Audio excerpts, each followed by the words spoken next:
Chapter number 7 Kabir की साखियाँ, page number 39, NCERT class 8 बसंत। तो कबीर दास जी, इस कविता में कबीर की कुछ दोहे कबीर दास जी के यहाँ पे लिया गया है कबीर की साखियाँ में।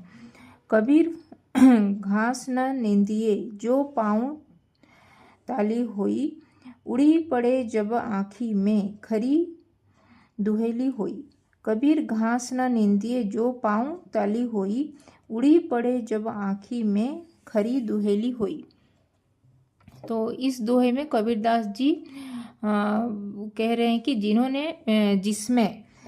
कबीरदास जी यहाँ पे कह रहे हैं कि जिसमें उन्होंने आत्मज्ञान और जीवन की, इस दोहे में कबीरदास जी ने अपने आत्मज्ञान और जीवन की सच्चाई के बारे में महत्वपूर्ण विचार व्यक्त यहाँ पे कर रहे हैं। कबीर घास न निंदिए जो पाँव ताली हुई। तो इस दोहे का अर्थ यही है कि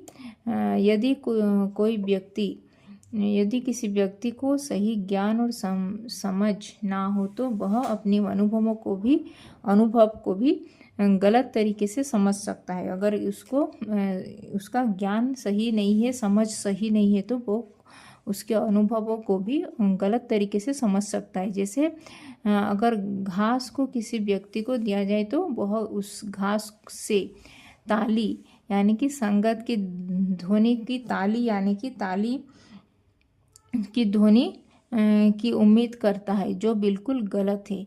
उसी तरह जो इंसान बाहरी रूप से अच्छा या सुखद उड़ी पड़े जब आँखी में खरी दुहेली हुई, तो उसी तरह जो इंसान बाहरी रूप से अच्छा या सुखद अनुभव को खोज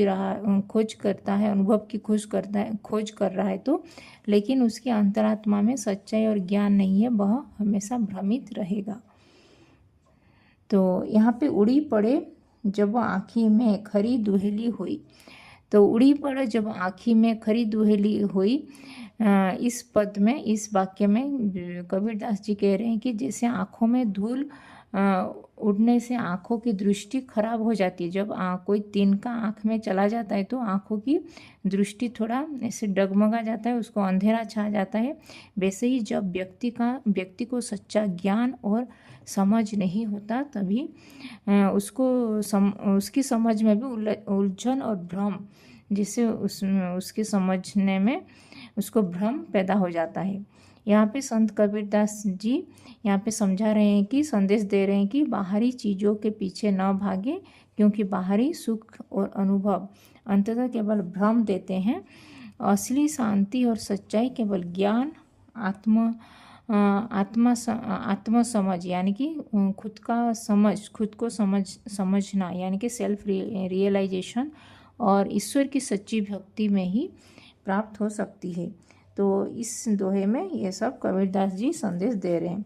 कबीर घास ना निंदिए जो पाँव ताली हुई, उड़ी पड़े जब आँखी में खरी दुहेली हुई। थैंक यू, धन्यवाद।